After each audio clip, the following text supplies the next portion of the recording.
alternante de Dianis Conseil. Très heureuse de vous retrouver encore aujourd'hui. Vous allez bien, j'espère. En tout cas, nous, on va super bien par la grâce de celui-là même qui est toujours assis sur son trône, Jésus-Christ de Nazareth. Aujourd'hui, coach Lily, de quoi allons-nous parler? Bonjour d'abord, très cher. Bonjour Nadia, comment tu vas? Super, par la grâce de Dieu. On parle de quoi aujourd'hui, coach? On parle du fait que la chrétienté ne nous enlève pas notre humanité. Waouh, la chrétienité ne nous enlève pas notre humanité. C'est le sujet du jour. Ça veut dire quoi, coach Lily? Ça veut dire simplement que nous savons qu'aujourd'hui, il y a diversité de cultes. D'accord. Et pour certains cultes, les évangéliques, notamment, je voudrais dire, l'enfant n'est pas baptisé, je vais dire, sans sa volonté à lui. Donc, parlant des évangéliques, c'est pour ça qu'on attend que l'enfant soit adolescent et qu'il entende parler de Christ, qu'il suive des cours et puis qu'il prenne la décision de suivre le Christ et d'appartenir au Christ. Et c'est cette décision-là qui est scellée par les eaux du baptême. Donc la mort, qui s'identifie à la mort avec Christ et à la résurrection, et qui fait de lui un enfant de Dieu par son baptême identique à celui de Christ. Donc je voudrais dire que ce qui fait qu'avant qu'on ne soit chrétien, on a pris des habitudes dans la vie. On est un être humain, on a pris des habitudes, des façons de parler, des façons de manger, des façons de penser, de saluer des gens, de réagir face à X ou face à Y. Donc ça, c'est notre humanité en exergue.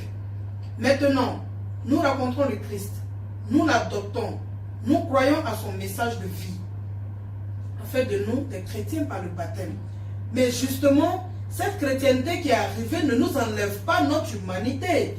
C'est pour ça que le Seigneur dit dans sa parole, il est plein de sagesse. Dans sa parole, il a dit, je ne suis pas venu pour annuler la loi qui était là, mais je suis venu pour l'accomplir. Mais dans la réalité accomplie, ça veut dire quoi? Qu'est-ce qu'on accomplit? Qu'est-ce qu'on améliore? Quelque chose qui ne fonctionne pas. Donc ça nous fait réaliser que le Christ nous disait simplement dans sa parole, il y en a qui disent, il y a des choses dont la Bible ne parle pas. La Bible parle de tout. Il faut juste pouvoir lire. Et puis si on ne comprend pas, demander à la personne qui comprenne, c'est ce que nous aussi on fait, on n'a pas la science infuse. Mais dans la réalité, il y a des comportements qui ne peuvent pas quitter, qui ne peuvent pas nous quitter. Il y a des comportements que nous avons. Parce que nous sommes des êtres humains, on a du ressenti, on a des émotions. On dit, lui il est chrétien et puis il insulte les gens. Mais parce que dans sa nature réelle, il a envie de réagir. Maintenant, ce qu'il doit faire, c'est quoi? C'est d'appeler le Seigneur au secours pour cultiver le désir de ne pas réagir. Parce qu'il est né de nouveau. Parce que tu réagis pourquoi? Tu te venges. Mais la vindicte, le Seigneur dit de ne pas nous venger. Parce que c'est lui-même qui se charge de s'occuper de tous ceux qui nous offensent. Donc nous, en principe, le Seigneur a allégé notre fardeau pour que nous soyons libérés. D'accord. Donc c'est pas parce qu'on est chrétien qu'on doit de prime abord voir sa nature changer. Il y a des choses qui restent forcément. Qui restent forcément et qui sont là et qui partent avec le temps. C'est pour ça que dans Deutéronome, il nous est dit que les Égyptiens que vous voyez, parce que quand le peuple d'Israël a vu Pharaon venir par derrière et la mer rouge par devant, le peuple a eu peur. Et le Seigneur a dit à Moïse, dis à mon peuple que les Égyptiens qui voient maintenant, petit à petit ne les verront plus. Donc en fait, dans notre marche avec le Seigneur, notre délivrance, notre nouveauté de vie s'opère de façon progressive. La vie chrétienne est une vie de processus. Donc il faut croire en ce processus et puis il ne faut pas dire, parce que c'est ça qui trompe et qui nous amène dans la religiosité. Il y en a même qui viennent même dans leur démarche même, ils croisent les bras, ils ont une façon de marcher, tout ça c'est du faux. Merci beaucoup, coach Eli. Et tu sais quoi? Moi, ma chrétienité ne m'a pas du tout enlevé l'envie de boire du café. Ok, vas-y. Franchement, j'aime.